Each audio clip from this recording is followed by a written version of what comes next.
just John O, and today I'm talking about why the danger zone is your comfort zone and why it's actually a very dangerous place to be. Now, I know this is very cliche, like I've said in past videos, and this is just me to expand on the idea that this wouldn't be self help or motivational advice for me to coach someone or teach someone, but I do want to make this motivational in general, right? Because this is something I'm working on. So, one thing I've noticed about me is that whenever I get into a comfortable state, and whenever let's just say, for example, a good one would be me waking up in the morning and then me having nothing to do but sleep in, right? Instead of waking up early and starting my day off right, taking a shower, reading, maybe journaling, because that's something I want to get back into. I've journaled maybe like 40 entries in the last few months.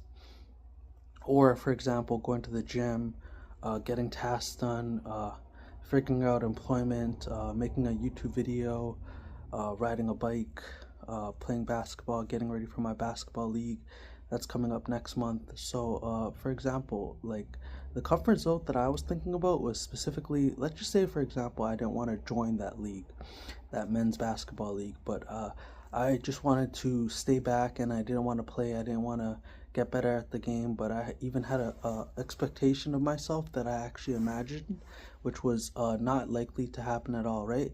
I found myself sometimes I watch certain content that can be very motivational and very nostalgic for me, but the reason I watch it is because I'm like, okay, well, let's just say I watch a show or a clip or even a music video, or I listen to some sort of music, and then I see the main person in that video, or the artist, or the character in the TV show, and then I fall into the category of being like, whoa, that main character is just like me. Wow, I'm gonna take action like them. I'm gonna fulfill what they fulfilled in their life, just like I have to fulfill what I have to fulfill in my life.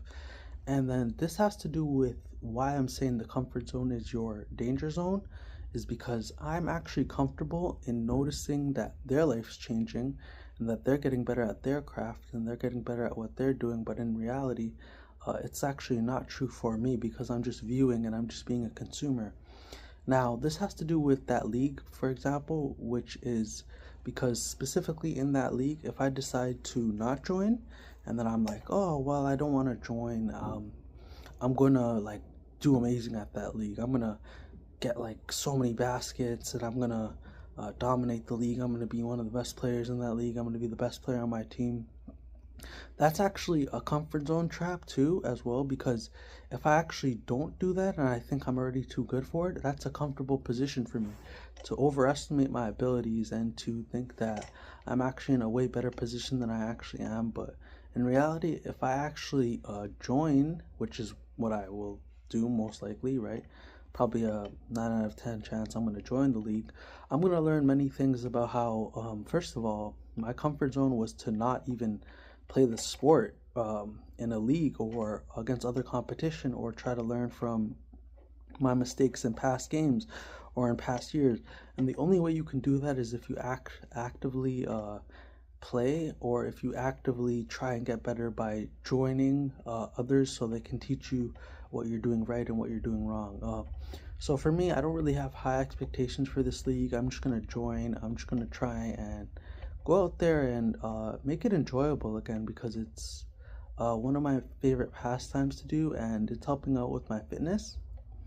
So the reason I'm saying another thing about my comfort zone, specifically being my danger zone, which is why I'm talking about it in this video, is because let's just say when it comes to weightlifting as well, right?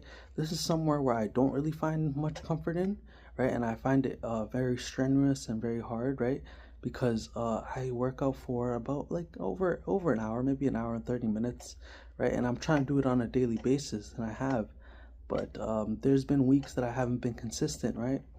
And then that was my comfort zone telling me in a subconscious way that, well, you've done this much progress, you don't need to do any more, you're already where you need to be, you don't need to try any harder, you've already succeeded and achieved what you wanted.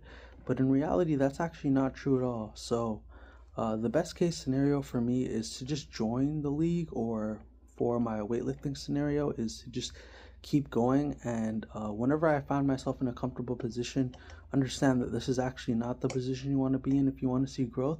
And that's the really tough thing about content creation and social media, right?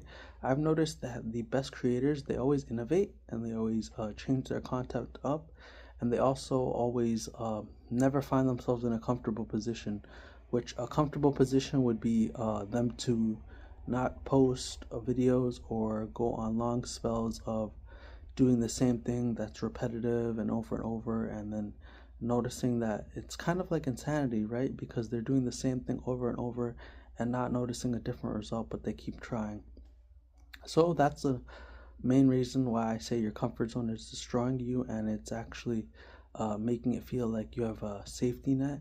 But it has to do with your comfort zone being a place where you feel like someone's going to save you, right? When you're in those scenarios, or at least that's what I've noticed. Someone's going to come around and tell you how to maneuver in the game and maneuver in your life, figure out what the things that you would have been struggling with, and say, hey, this is how you do this, and this is how you go by this step-by-step process, and I can easily accomplish it for you. And then you'll be left thinking, well, I didn't even help out, right?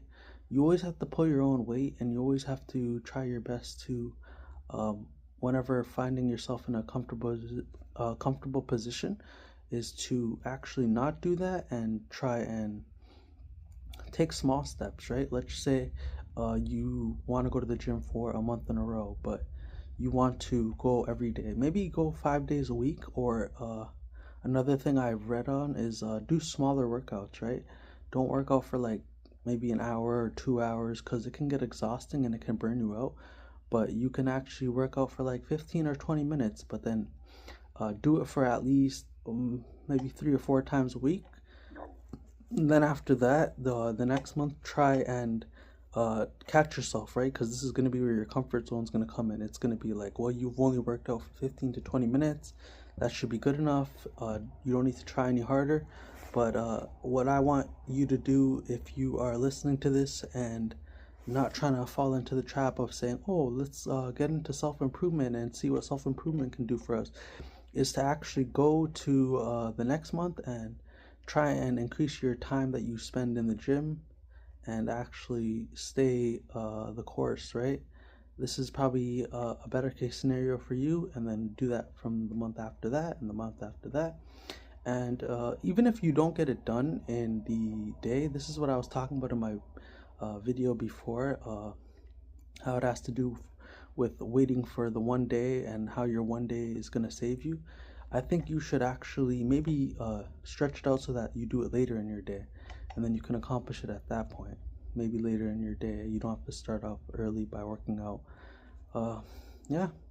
So this is just John O. Don't forget to like, comment, and subscribe.